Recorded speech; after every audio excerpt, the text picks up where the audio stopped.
சற்று முன் கிடைக்கப்பெற்ற மிக மிக முக்கியமான செய்தி ஒன்று வெளியாகியுள்ளது. திராவிட முன்னேற்றக் கழகத்தின் 4 ஆண்டுகள் முடிவடைந்த நிலையில் 5வது ஆண்டு ஆட்சியில் அடியெடுத்து வைத்திருக்கிறது. இந்த 4 ஆண்டுகள் ஆட்சி சாதனையா அல்லது சோதனையா என்பதை முதலில் கமெண்ட் வாயிலாக தெரிவிங்கள். உதயநிதி ஸ்டாலின் அவர்களுக்கு மரண அடியை கொடுக்க போகும் கனிமொழி என்ற தகவல்தான் தற்பொழுது கிடைக்கப்பெற்றுள்ளது. 2026 சட்டமன்ற தேர்தலில் கனிமொழி அவர்கள் தூத்துக்குடி நாடாளுமன்ற தொகுதிக்கு உட்பட்ட ஏதேனும் சட்டமன்ற தொகுதியில் போட்டியிட திட்டமிட்டுள்ளார். இதற்காக தனது எம்பி பதவியை ராஜினாமா செய்யவும் தற்பொழுது முன்வந்திருக்கிறார். இதற்கு காரணம் என்ன என்பதையும் இந்த வீடியோவில் நாம் முழுமையாக பார்க்க போகிறோம்.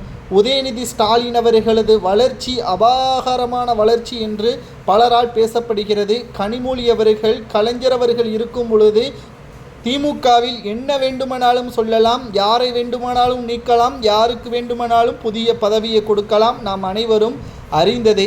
அவரது மறைவிற்கு பிறகு திமுக முழுக்க முழுக்க ஸ்டாலின் அவர்களது குடும்பத்தின் கட்டுப்பாட்டிற்கு வந்துவிட்டது. குறிப்பாக கனிமொழி அவர்களது நெருக்கமாக இருக்கக்கூடியவர்களுக்கு திமுகவில் எந்த ஒரு உயர் பதவியும் கொடுக்கவில்லை.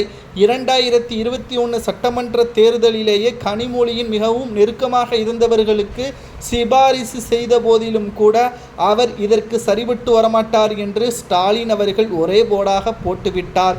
அடுத்ததாக தனது மகனுக்கு சேப்பாக்க தொகுதியில் இடம் கொடுத்தார். ஓராண்டிற்கு பிறகு அமைச்சர், 2வது ஆண்டு இறுதியில் துணை முதல்வர் பதவியும் கொடுத்து அழகு பார்த்துவிட்டார். இனியும் நாம் நாடாளுமன்றத்தில் இருந்தால் சரியாக வராது என்று கூறி 2026 சட்டமன்ற தேர்தலில் களத்தில் இறங்கப் போகிறார் கனிமொழி அவர்கள்.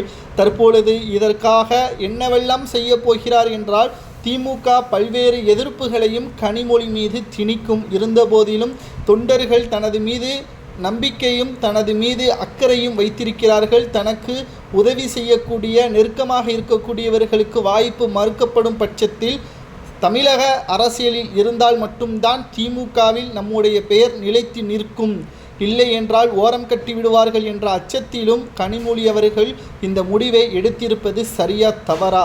கலைஞர் அவர்களுக்கு பிறகு ஸ்டாலின் அவர்களுக்கு பிறகு அவரது மகன் உதயநிதி, அவருக்கு பிறகு அவரது மகன் இன்பநிதி என்று வரிசையாக வராமல் கனிமொழி அவர்கள் அந்த இடத்தை பிடிப்பாரா என்பதை பொறுத்திருந்து பார்க்கலாம். கனிமொழியின் இந்த முடிவு சரியா? இதனால் திமுகவில் பிரச்சனை வருமா என்பதை கமெண்ட் வாயிலாக கூறுங்கள்.